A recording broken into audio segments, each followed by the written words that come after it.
Hello, this is Jennifer Martinez, and in this video we're going to talk about vertical and horizontal translations. What is a vertical translation? Well, if you have a graph of y equals some c plus f of x, this graph is translated vertically compared to the graph of y equals f of x without the c. The translation is c units up if c is bigger than 0, and is the absolute value of c units down if c is less than 0. And you could put an absolute value here if you would like as well.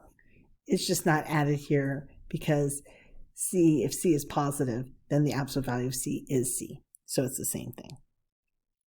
So let's look at an example of this. Let's graph y equals 2 plus sine of x. So that just should be 2 units up from the original sine of x. So if I first, in maybe orange, graph sine of x, if you remember, the period is 2 pi and the amplitude is 1. And the shape of just y equals sine of x is going to be something like this. Starts at 0, goes to 1. We saw this in the last video. Goes back down to 0, then goes to -1, and then 0. So that is a graph of y equals sine of x. So if I'm going to go up 2, let's go to 2 here, I'm going to raise each one of these up by 2. So each point here, so here we have 0, I'm going to raise it up 2 and have that new point there. This is 1, the y value is 1. If I raise the y value up by 2, now it's 3. Oh, I better go to 3 up here and give myself enough room. And then the next one is again 0, so we raise it up to 2. The next value, y value, is -1, so we raise that up to 2 and we get 1. And then finally 0 is 2. The new baseline, you'll see, is 2. And there's the graph of y equals 2 plus sine of x. It's up 2 because the c is positive. If the c is negative, for example, let's graph y equals -1 plus sine of x, then we would go down 1. So again, starting from my original sine of x, which is the orange, the first y value is 0. I'm going to go down to -1 in green. The orange go down 1, right? Down 1 from 0. This one's -1, going down 1 is -2. Well, maybe I should have marked that. And finally, go down 1 from 0. This y value is 0 here. Now it's -1. Notice how this new baseline, the amplitude is 1 up and 1 down from the new baseline of -1. So the green graph is -1 plus sine of x. Let's try this on our calculator. To do this on my calculator, I'm going to go to y equals, and I'm going to type in, oh, I had something else there, so I'm going to clear that and type in 2 plus sine of x. Remember that the x t theta next to this alpha is the x, and then you hit the right parentheses here. And I'm just going to compare this just with normal sine of x. So let's just do sine of just plain x again. There's that. And I'm going to go to zoom and do zoom trig number 7. And there it is. So you can see here that the orange is the sine of x and the blue is the 2 sine of x. And you can see that the blue is 2 up from the orange. So now let's go ahead and add in this next example. -1, to put -1, you need this negative sign. -1 plus sine of x in the parentheses. And let's go ahead and graph that. And that should be in green. There they all 3 are. It looks pretty close to my picture. If you look at the window is a little bit over 2 pi is about 6.24. So the x is a little bit over 1 full period. Different calculators have different ranges that they do, or domains. And the range here is from -4 to 4. That's what the y's are. So that's the window of your function. Now let's look at horizontal translations.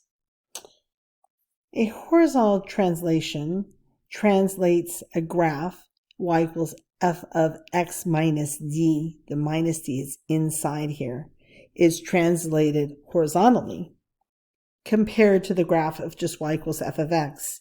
The translation is d units to the right if the d is bigger than 0, and is absolute value of d units to the left if d is less than 0. And again, you could put absolute values into both of these. You do have to be very careful here with the signs because it's the opposite of what one might think. If you notice really carefully here, the formula, this one right here, has the minus sign in with the formula. So when there's a minus sign here, that means the d is positive and would go to the right. When there's a plus sign here, that means the d must be negative and it goes to the left. Let's look at this example, graphing sine of x minus d. Let's graph, in particular, y equals sine of x plus 3 pi over 4 over 1 period. This is a plus, so it must go to the left. To see this, let me rewrite it. So the sine of x plus 3 pi over 4 is the same as x minus a negative 3 pi over 4, to get that in with that formula. So you can see it's negative, so it goes to the left. The translation is d units, 3 pi over 4 to the left. Sometimes they call this the phase shift. In this case, the phase shift is going to be 3 pi over 4 units to the left. So what I'm going to do to graph this is we're going to graph the original sign. One way of doing it, graph the original orange graph. That was, remember, just sine of x. Now we're going to move this 3 pi over 4 to the left. Another way of thinking of this is the orange, if you remember, goes between 1 period goes between 0 and 2 pi. So this new function better go from 0 to 2 pi. 0 must be less or equal to x plus 3 pi over 4, which is less or equal to 2 pi. And if we solve for x here by subtracting everything by 3 pi over 4, we would get negative 3 pi over 4 is less or equal to x, which is less or equal to 2 pi minus 3 pi over 4. And if I figure that out, you could just on your calculator take 2 minus 3/4. If you want to do it by hand, multiply top and bottom by 4, so we get 8 pi over 4 to get an LCD minus 3 pi over 4, which is 5 pi over 4. So that means I'm going to start somewhere at 3 pi over 4. I will count by pi over 4s here, so that would be 1 pi over 4, 2 pi over 4, 3 pi over 4, 4, 5, 5 pi over 4. And then graphing my shape of sine, but starting here and ending here. The halfway point is halfway between actually negative 3 pi over 4 and 5 pi over 4. So 1/2 of negative 3 pi over 4 plus 5 pi over 4 is 1/2 of 2 pi over 4, which is just pi over 4. Right there does look like the halfway point. So if I draw my shape of sine, the orange of what I have here, that would be the graph of shifting everything 3 pi over 4. And if I wanted to find the maximum minimum, that would be half of these two. Half of negative 3 pi over 4 plus pi over 4, which is 1/2 of negative 2 pi over 4, which is negative pi over 4. And then this one would be half of pi over 4 plus 5 pi over 4, which will be 3 pi over 4, which makes sense.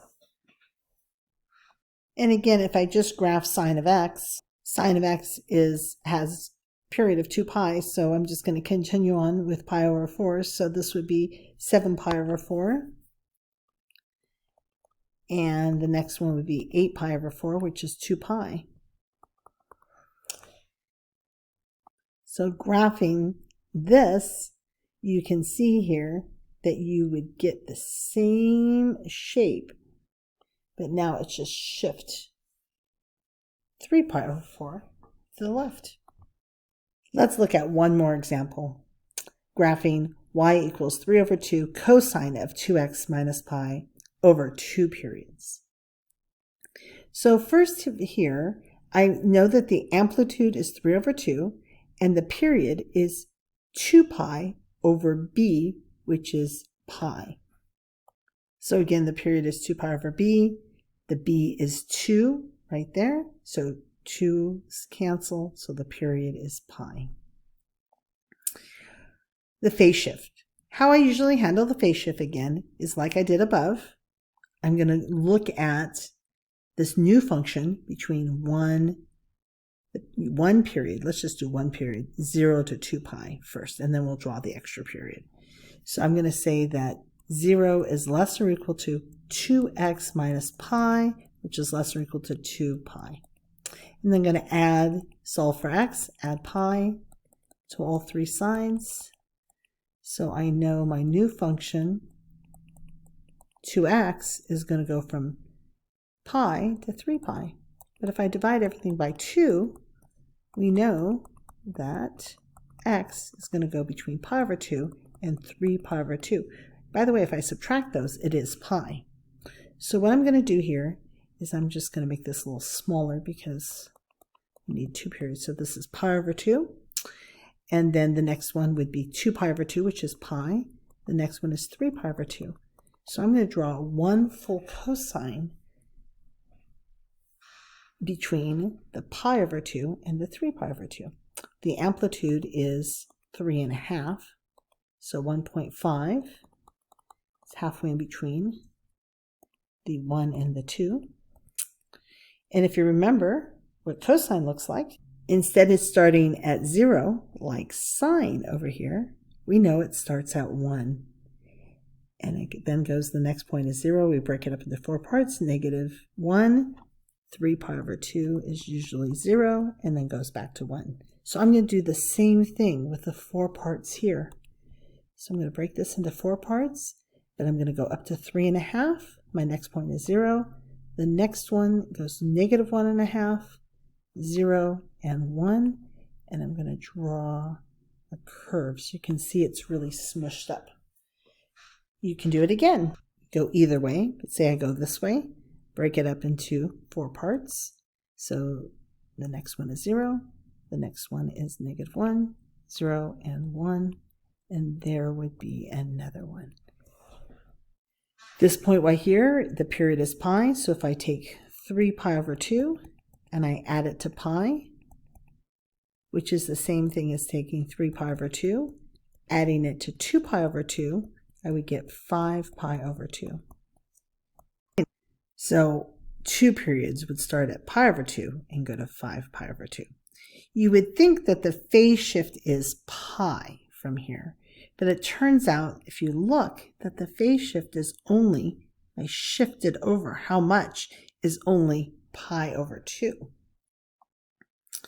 Why is that? It's because when we looked at our original function, the x minus d, we didn't have a b here. You got to factor out that 2 to make this work. So this would be, if you wanted to look at it in terms of the d, the 2 would have to be factored out of 2x minus pi to get x minus pi over 2. And then you would see it.